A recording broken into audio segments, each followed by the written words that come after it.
अस्सलामुअलैकुम। कैसे हैं आप सब? उम्मीद करती हूँ आप सब खैरियत से होंगे। अल्हम्दुलिल्लाह मैं भी ठीक हूँ। और बस सुबह का आगाज़ वही हमारी मुस्लिम फैमिली फजर की नमाज़ पढ़ी। उसके बाद मैं किचन में आई और मैंने चाय रखी। किसी का कमेंट आया था कि आपकी स्टार्टिंग हमेशा चाय से क्यों होती है? तो भाई ज़ाहिर सी बात है, हम सुबह में नाश्ता चाय से करते हैं तो चाय से ही स्टार्टिंग होगी। और मेरा तो चैनल है डेली रूटीन विद हिना, तो मुझे डेली रूटीन शेयर करनी होती है। खैर, यहाँ पर मैंने नमता के लिए आज लंच नहीं बनाया था, रात को मैंने बनाई थी बिरयानी। और बस यही मैंने सोचा कि नमता को बिरयानी ही दे दूँगी। और समझ ही नहीं आती रोज़ रोज़ क्या दो, और वो खाने पीने के मामले में तो वैसे ही बहुत ज़्यादा नखरे करती है। और बस यहाँ मेरा चाय रेडी हो गई थी, नमता को मैंने नाश्ता दिया। मुझे कमेंट पढ़ के बहुत हंसी भी आई और मैंने सोचा चलो कुछ अलग से कर लूँगी, लेकिन मुझे कुछ समझ ही नहीं आया। और यहाँ नमता स्कूल के लिए निकली और फिर मैंने दोपहर के लिए आटा गूँधा।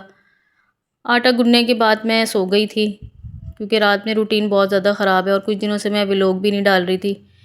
कुछ मामलात ऐसे हो जाते हैं कि दिल ही नहीं करता।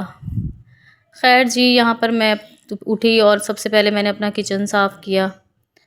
और बस यहाँ पर चूल्हा वगैरह साफ़ किया। इसके निशान बिल्कुल भी ख़त्म नहीं होते। यूट्यूब पे मैंने बहुत सारे टोटके देखे हुए हैं और मैं करूँगी तो मैं आप लोगों को भी दिखाऊँगी, अगर वो कामयाब हो गए तो। देखे तो हैं और ये है कि कुछ किए भी हैं, लेकिन ये कि नेक्स्ट व्लॉग में जो है वो मैं यही वाला टोटका रखूँगी कि चूल्हा किस तरह से साफ़ करते हैं। और बस यही रूटीन होती है हमारी, तो उठो काम करो। और यहाँ किचन विचन साफ़ करके मैंने दोपहर के लिए रोटियाँ बनाई। अनमता के स्कूल से आने से पहले पहले जल्दी से बस मेरा ये होता है कि मैं काम ख़त्म कर लूँ, क्योंकि वो आती है उसको फिर खाना देना होता है और फिर वो मदरसे जाती है। माशाल्लाह से कुरान पाक ख़त्म कर चुकी है, लेकिन फिर भी मैं क्या, अच्छा है बच्चे पढ़ते रहें तो ज़्यादा सही रहता है। और फिर अनमता को घर बिठा के करना भी क्या है, वो फिर बोर होती रहती है, कभी इसको हाथ लगा कभी इसको हाथ लगा। फिर मैं कहती हूँ कि नहीं तुम पढ़ने ही जाओ, और वहाँ माशाल्लाह जाती है, ख़ुद भी पढ़ती है और फिर बच्चों को पढ़ाती है। आज का काम इतना ज़्यादा था, हमारा पूरा घर जो है ना वो बहुत फैला हुआ था। हमने सामान थोड़ा इधर उधर किया, भाई के घर में से फ़र्नीचर आया, बारिशों का सीज़न चल रहा है तो उन्होंने फ़र्नीचर निकाल दिया अपने घर का, तो उन्होंने हमें दे दिया। यहाँ मैं नमता की अलमारी मैंने सेल कर दी। ये 3 साल पहले मैंने ली थी और ये देखिए हमारे घर का हाल इतना बुरा हो जाता है। जहाँ कुछ भी चीज़ें हम इधर उधर करते हैं ना, तो पूरा घर ऐसा हो जाता है कि बहुत ज़्यादा, मैं कहती हूँ काम है कि ख़त्म ही नहीं होता। और अभी भी बस थोड़ा बहुत ही जो समेटा वो समेटा, उसके बाद इतना काम है कि छोटा छोटा काम निकल निकल के आ रहा है। सिर्फ क्या, एक अलमारी और एक चारपाई निकली है बस हमारे कमरे से। और यहाँ पे मैंने बेड वगैरह सही किया। जितना भी आप काम कर लो ना, काम ख़त्म ही नहीं होता। यही लाइफ है औरत की। फिर भी वो कहते हैं कि पूरा दिन करते क्या हो। मुझे तो ये समझ में नहीं आता कि करना क्या है। औरत का यही काम होता है और मेरा कुछ ज़्यादा एक्स्ट्रा हो जाता है। यहाँ मैंने कमरा वगैरह साफ़ किया, डस्टिंग वगैरह की। और फिर नमता मेरी वो माशाल्लाह बहुत है गन डालने के लिए, जितना भी आप सफाई वगैरह कर लो के बस।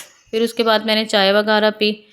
कितना थक जाता है इंसान काम करके, और सुबह से जो है रात हो गई, यानी कि 6-7 बज गए, काम ख़त्म ही नहीं हो रहा था। फिर यहाँ भूख भी लग रही थी और यहाँ पर मेरी नमता जो है वो जब कमरा वमरा साफ़ हो गया, नमता को ख़्याल आया कि अब थोड़ा खेल लेते हैं। यहाँ टीचर बन गई है नमता और यहाँ बच्चे इकट्ठे करके खेलने लग गए। और उसके बाद का हाल देखें, रोने, दिल तो करा था मैं रो लूँ आज, कि सुबह से काम कर कर के इंसान वैसे ही इतना थक जाता है और बच्चे इतना गंद कर देते ना। जब मैं छोटी होती थी ना, तब मेरी अम्मी मुझे बोलती थी कि तुम ना पढ़ती हो और पूरा कमरा इतना खिलाड़ लेती हो। उस टाइम पे मैं बोलती थी मुझे बहुत मज़ा आता है ऐसे पढ़ने में, जब तक से मैं ना खिलारा नहीं करूँ। तो आज जब मैं नमता का खिलारा उठाती हूँ ना इस तरह का, तो मुझे अपना बचपन याद आ जाता है कि माएँ बिल्कुल ठीक कहती हैं। और पूरा दिन थक गई थी, मैंने कुछ बनाया ही नहीं। भाई खाना लेके आ गए, हमने खाना खाया, शुक्र अल्हम्दुलिल्लाह। आज का मेरा व्लॉग इतना ही था। अपना ख्याल रखिएगा, दुआओं में याद रखिएगा। अल्लाह हाफ़िज़।